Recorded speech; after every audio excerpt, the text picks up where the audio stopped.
प्यारे दोस्तों, कैसे हैं आप सभी। हम बात करेंगे रीजनिंग के मोस्ट इम्पॉर्टेंट क्वेश्चनों की सीरीज़ में, और ये वही क्वेश्चन है दोस्तों जो पीछे बहुत सारे एग्ज़ाम में पूछे जा चुके हैं। तो बने रहना वीडियो के एंड तक।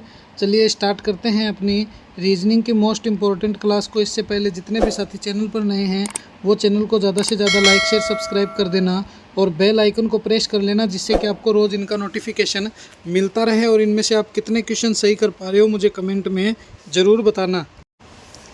देखना, अपना पहला क्वेश्चन देखना। BCDZ है, CDEV हो गया, DEFT हो गया और उसके बाद क्वेश्चन मार्क हो गया। इस क्वेश्चन मार्क के स्थान पर क्या आएगा? तो इनमें दोस्तों रिलेशन निकालने पड़ते हैं हमें।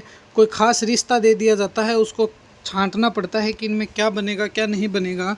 बस इनको थोड़ा सा समझ लोगे तो ये क्वेश्चन बहुत ही ईजी तरीके से आसान हो सकता है। तो जब भी ऐसे क्वेश्चन आ जाए, मैंने आपको बहुत सारे क्वेश्चन करा दिए हैं। अगर आपने पिछली क्लास नहीं देखी है तो उन क्लासों को देख लेना, उनमें आपको ऐसे बहुत सारे ही क्वेश्चन मिल जाएंगे। उसके बाद देखिए D, फिर E और F और T कर दिया। तो सबसे पहले इसे तो जाने दो, इससे हमें कोई मतलब नहीं है।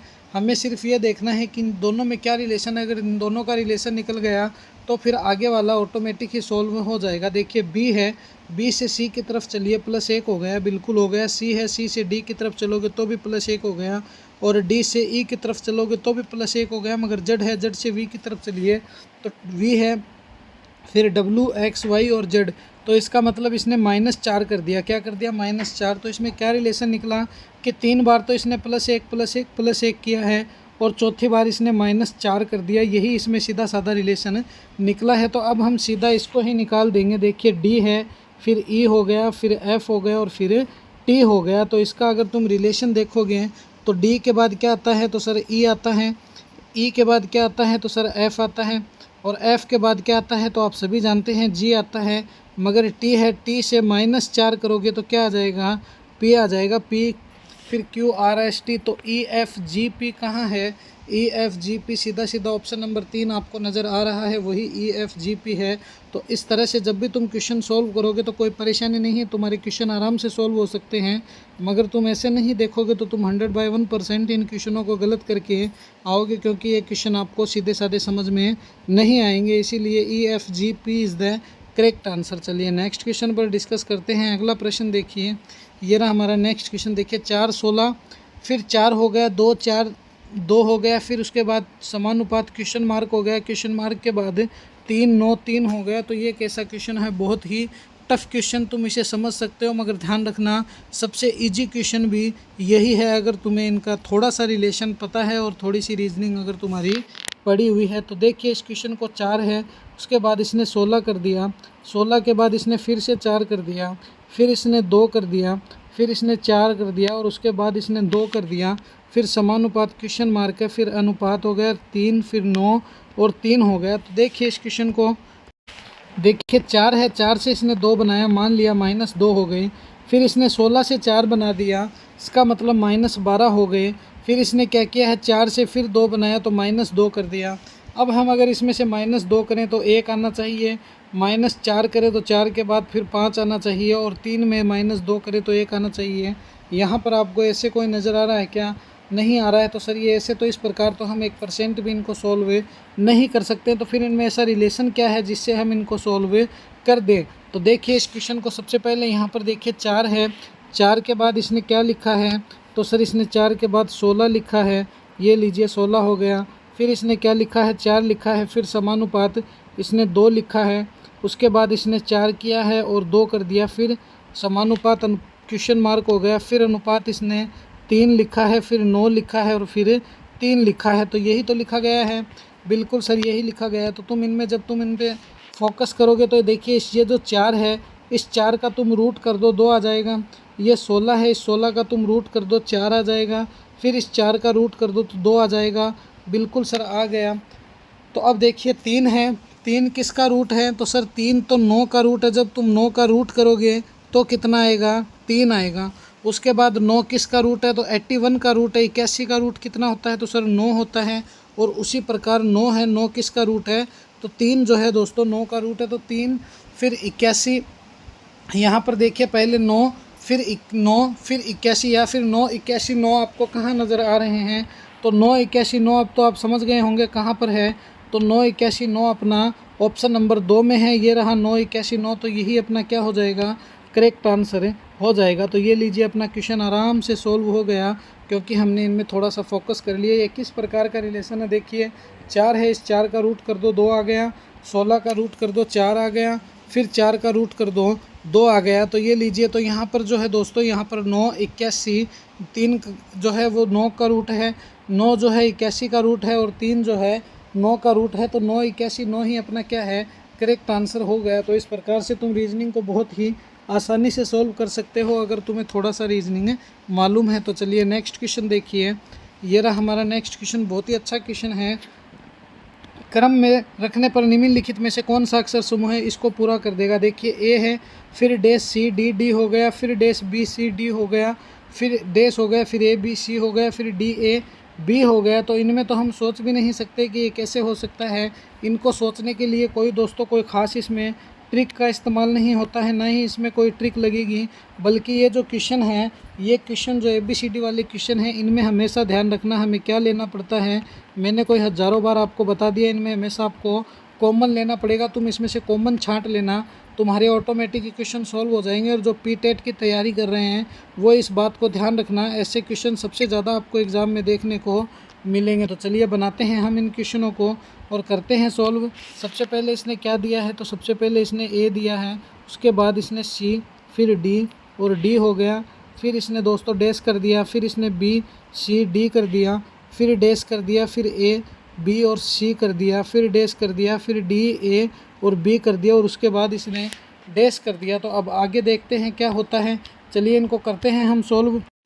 जब तुम इस क्वेश्चन को गौर से देखोगे तो यहाँ पर देखिए क्या है, ए बी सी है, यहाँ पर देखिए ए बी है, यहाँ पर सी लगा दिया, ये मैटर तो कंट्रोल हो गया। मगर यहाँ पर देखिए सी के बाद डी डी है, यहाँ पर देखिए बी सी है, यहाँ पर अगर एक डी लगा दिया तो ये देखिए A B C D D हुआ कि नहीं हुआ, बिल्कुल हुआ। तो यहाँ पर देखिए हमने ए बी लगा दिया और सी डी डी हो गया, तो A B C D D हो गया। फिर यहाँ पर देखिए ए लगा दिया, तो ये ए बी सी डी, और यहाँ पर डी लगा दिया, तो A B C D D हो गया कि नहीं हुआ, बिल्कुल हुआ। ए बी सी तो है, यहाँ पर डी लगा दिया, तो ये लीजिए, और यहाँ पर ए बी सी हो गया। तो ये अपनी श्रृंखला दोस्तों क्या हो गई, पूरी हो गई। तो अब इसको देखिए, बी है, फिर ए है, फिर डी है, फिर उसके बाद क्या है, डी है, और उसके बाद सी है। तो B A D D C कहाँ है, तो B A D D C आपको जहाँ दिख रहा है वही तो अपना करेक्ट आंसर है। तो ऑप्शन नंबर 1 में B A D D C है जो अपना करेक्ट आंसर है। तो option number first is the correct answer. तो बस कुछ नहीं करना है तुम्हें, इस तरह जैसे मैं आपको बता रहा हूँ रिलेशन छांटना है और उसमें से कॉमन उठा लेना है। ऐसे क्वेश्चन जब भी आ जाए तुम्हें कुछ भी नहीं देखना है, बस तुम्हें ये देखना है कि कॉमन कहाँ है, उनको पकड़ लो और पकड़ के सॉल्व कर दो। ऐसे तो तुम अगर कोई ख़ास ट्रिक अगर इसमें इस्तेमाल करना चाहते हो तो तुम्हें ऐसी कोई ट्रिक बनी ही नहीं है जो मैं आपको बता दूं जिससे ये सॉल्व हो जाए, बल्कि ये सिर्फ और सिर्फ कॉमन लेने से ही सॉल्व होते हैं और बाकी करने वाले का अपना अपना माइंड होता है। चलिए नेक्स्ट क्वेश्चन देखिए, ये रहा हमारा नेक्स्ट क्वेश्चन।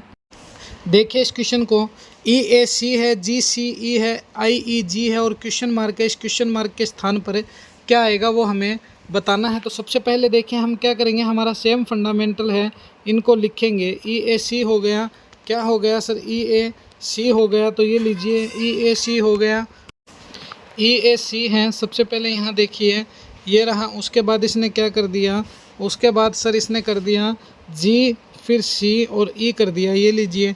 उसके बाद इसने क्या किया है, आई कर दिया, ई कर दिया और जी कर दिया, ये लीजिए तीनों। और उसके बाद इसने क्या कर दिया, क्वेश्चन मार्क है। तो अब इसे तुम देखना, करते हैं हम इसको सोल्व। सबसे पहले ई से जी की तरफ चलिए, तो ई एफ जी तो +2 हो गया, हुआ कि नहीं हुआ, बिल्कुल हुआ। फिर ए से सी की तरफ चलिए, तो ए बी सी +2 हुआ कि नहीं हुआ, बिल्कुल हुआ। तो सी से ई की तरफ चलिए, क्या है, तो सी है, सी डी ई +2 हो गया। जी से आई की तरफ चलिए, जी एच आई +2 हो गया।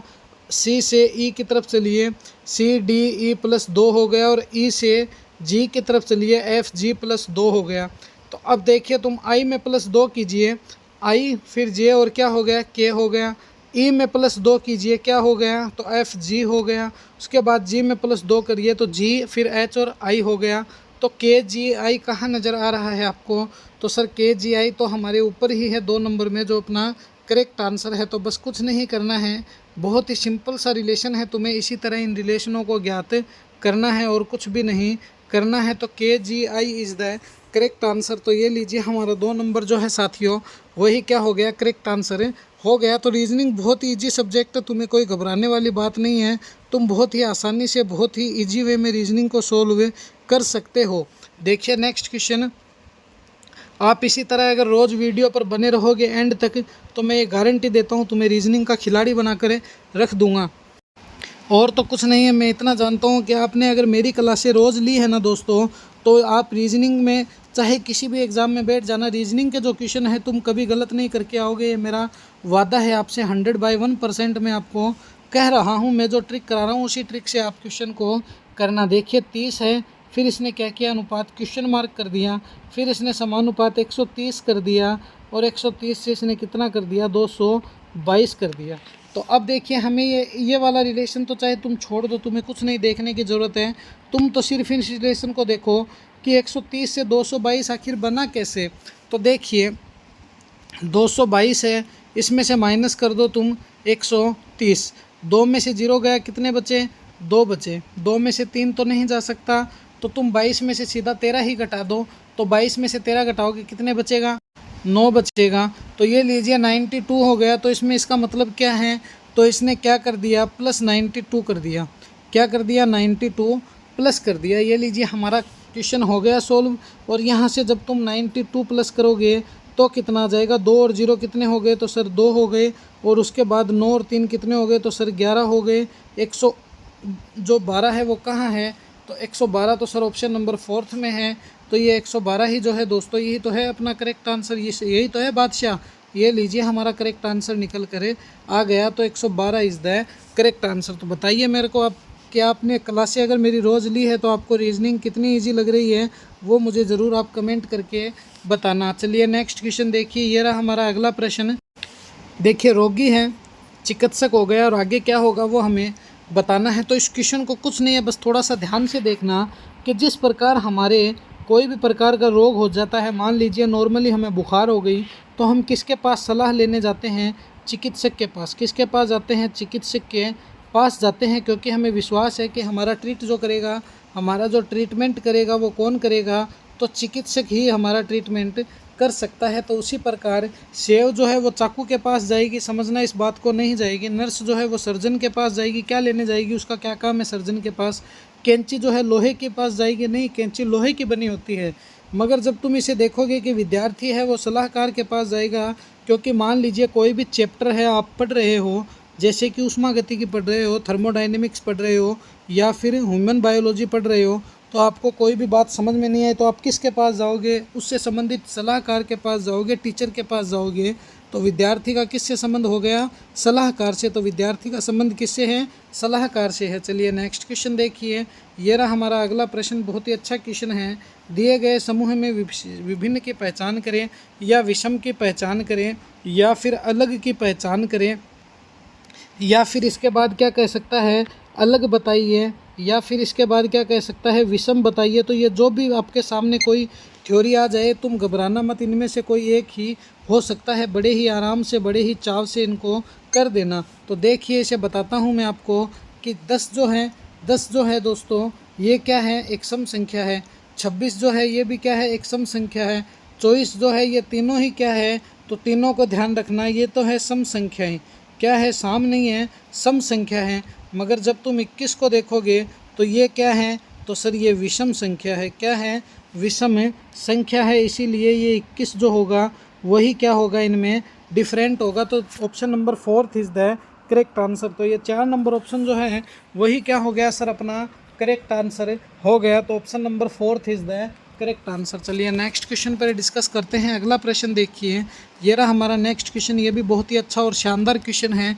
विषम की पहचान करें। देखिए आ गया ना, पिछले वाले में भिन्न था और इस वाले में इसने कह दिया कि विषम की पहचान करें। तो इनमें तुम घबराना मत, विभिन्न, विषम, अलग, डिफरेंस, ये सब एक ही बात है। तो हमें क्या करनी है, इसमें विषम की पहचान करनी है। हमें कोई दिक्कत नहीं है, हम कर देंगे। QRST है, BECD है, FIGH है, LOMN है। तो देखिए इसमें क्या विषम है, देखिए इसको QRST है तो P के बाद क्या आता है, Q आता है +1, R के बाद क्या आता है, S आता है +1, S के बाद क्या आता है, T आता है +1। बी है फिर ई है, तो बी के बाद देखिए बी फिर सी डी और ई, तो क्या हो गया +3, ये लीजिए हो गया। ई से सी बना है, इसका मतलब क्या हो गया -2 हो गया, और सी से डी बना है, ये क्या हो गया +1 हो गया। ये लीजिए 2 का तो रिलेशन निकल गया। फिर यहाँ से देखिए एफ जी एच आई +3, फिर देखिए जी आई से जी हो गया, तो देखिए कितना हो गया -2, जी से एच हो गया, क्या हो गया +1।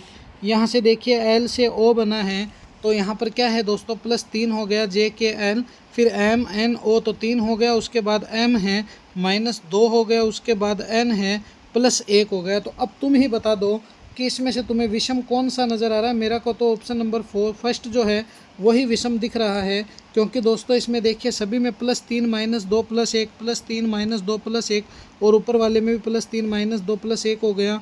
मगर इसमें जब तुम देखोगे तो क्यू आर एस टी जो है लगते लगते ही चल रहा है, तो यही क्या है अपना विषम है। तो देखिए इस प्रकार से हम बहुत ही आसानी से क्वेश्चनों को सोल्व कर सकते हैं। देखिए नेक्स्ट क्वेश्चन देखिए, बहुत ही अच्छा और शानदार क्वेश्चन है।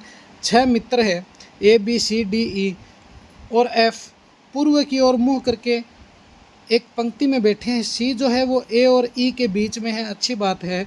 बी जो है ई के निकटतम दाईं ओर है, लेकिन डी के बाईं ओर है, और एफ दाएं छोर पर है। तो बताइए छोर का मतलब तुम समझ लेना, ये बोल रहा है कि जो एफ है वो दाएं कोने पर है। किस पर है? दाएं कोने पर है। कोने को क्या कहते हैं? छोर कहते हैं। तो अब देखिए इस क्वेश्चन को हम आराम से सोल्व कर सकते हैं। तो दाएं छोर पर कौन है, हमें दायां छोर बताना है कि इसके दाएं छोर पर कौन होगा। तो इस क्वेश्चन को ज़रा समझना तुम। यहाँ पर देखना, इसने बोला एफ दाएं छोर पर नहीं है, तो सबसे पहले ये क्या बोल रहा है, किस तरफ मुँह है? पूर्व की तरफ मुँह है। तो देखिए ऊपर उत्तर नीचे दक्षिण, इस साइड जो होता है दोस्तों वो क्या होता है? पूर्व होता है। तो चलिए हम यहाँ से इसको सोल्व करते हैं। सबसे पहले देखिए हमें क्या क्या उठाना है। तो देखिए एफ जो है पूर्व की ओर मुँह करके सभी बैठे हैं। सी जो है वो ए और ई के बीच में है। तो देखिए मान लीजिए ए ये हो गया, सी ये हो गया, और ई के बीच में है, ए और ई के बीच में है। तो अब देखिए हम इसको सोल्व करते हैं। तो यहाँ से मान लीजिए ये हो गया, तो ऊपर क्या है? तो सर ऊपर तो है बायां, क्या हो जाएगा? बायां। ध्यान रखना नीचे क्या है? तो नीचे हो जाएगा दायां। क्या हो जाएगा? दायां। तो ऊपर बायां नीचे दायां। अब ये क्या बोल रहा है, इसको देखिए कि यह बोल रहा है कि जो सी है वो बीच में है किसके? ए और ई के। तो सबसे पहले यहाँ मान लीजिए ए है, यहाँ आ गया सी, और इसके बीच में कौन आ गया? ए और ई। तो ये लीजिए सर हो गया। अब देखिए बी जो है वो ई और के निकटतम दाएं ओर पर है, तो जो बी है वो ई के निकटतम दाएं ओर पर है। तो ये हो गया अपना बी, अच्छी बात है। लेकिन डी के बाईं ओर है, तो नीचे दाईं ओर है तो डी के बाईं ओर है। तो ये लीजिए, अब देखिए तुम बी को समझिए, ई के तो दाईं ओर है, डी के बाईं ओर है, यही इसने बोला है। एफ जो है वो दाएं छोर पर नहीं है, तो एफ तो दाएं छोर पर नहीं है, इसका मतलब एफ कहाँ हो गया? तो एफ हो गया ऊपर ही ऊपर। अब ये बोल रहा है कि दाएं छोर पर कौन है, तो जो दाएं का जो ये कोना है, इस कोने पर कौन बैठा है? तो तुम मुझे एक बात बताओ, तुम्हें इस कोने पर कौन नज़र आ रहा है? यहाँ पर सर मेरे को डी नज़र आ रहा है, तो मैं इस डी को ही सही मानूंगा, क्योंकि दाएं छोर पर जो बैठा है वो कौन बैठा है? तो डी बैठा है। तो आंसर जो निकलेगा वो डी ही निकलेगा, क्योंकि दाएं छोर पर अपना डी बैठा है। तो D is the correct answer. देखिए कितना इजी वे में ये क्वेश्चन सोल्व हो गया। बस ऐसे ही तो तुम्हें क्वेश्चन सोल्व करने हैं। चलिए नेक्स्ट क्वेश्चन देखिए, ये रहा हमारा नेक्स्ट एंड फाइनल क्वेश्चन। यदि किसी कूट भाषा में मास्टर को SAMRET सम रेट लिखा जाए, तो उसी कूट भाषा में केरोट को क्या लिखा जाएगा? सबसे पहले तो तुम देखिए इसने मास्टर को सम रेट कैसे लिखा है, तो मैं आपको सीधे सीधे बता देता हूँ। ये देखिए M है, फिर S है, फिर ये लीजिए MASTE और R। तो ये लीजिए सर R हो गया। इसने क्या लिखा है मास्टर को? ये लीजिए इसने S लिख दिया, फिर A लिखा है। क्या लिखा है इसने? S के बाद A लिखा है, और उसके बाद S की जगह इसने M कर दिया, T की जगह इसने क्या कर दिया? R कर दिया, E को एज इट इज़ रख दिया, और R की जगह इसने T कर दिया। तो अब तुम देखिए यहाँ को दोनों को तो इसने चेंज कर दिया, और बीच वाले को इसने एज इट इज़ रख दिया। तो हम भी क्या करेंगे, अब इन दोनों को तो चेंज कर देंगे केरोट में, और बीच वाले को एज इट इज़ रख कर चलेंगे। तो सबसे पहले C है, फिर A है, फिर R है, फिर R है, फिर O है, और ये T है। तो अब देखिए हम इनको चेंजेज करते हैं। सबसे पहले हम R को लिखेंगे, उसके बाद हम ए को लिखेंगे, उसके बाद हम सी को लिखेंगे। यहाँ से क्या करेंगे, टी को लिखेंगे, इस साइड आर ले जाएंगे और बीच में एज इट इज़ ओ लिख देंगे। तो अपना क्या बन गया, R A C T O R, rector बन गया। क्या बन गया, rector. R A C T O R, ये कहाँ है, तो रेक्टर तो ये रहा, सीधा सीधा ही नज़र आ रहा है, ऑप्शन नंबर है ए में। तो ये रेक्टर जो है दोस्तों वही क्या होगा, अपना करेक्ट आंसर है, हो जाएगा। तो option number first is the correct answer. तो ये थी दोस्तों आज की अपनी रीजनिंग की मोस्ट इंपॉर्टेंट क्लास। कैसी लगी ये क्लास मुझे कमेंट में ज़रूर बताना, और अपने अमन क्लासेस के यूट्यूब चैनल को ज़्यादा से ज़्यादा लाइक शेयर सब्सक्राइब कर देना और बेल आइकन को प्रेस कर लेना, जिससे कि आपको रोज़ इनका नोटिफिकेशन मिलता रहे। तो मिलेंगे इसी जोश और जुनून के साथ हम एक और नेक्स्ट वीडियो में। जय हिंद, जय भारत प्यारे साथियों।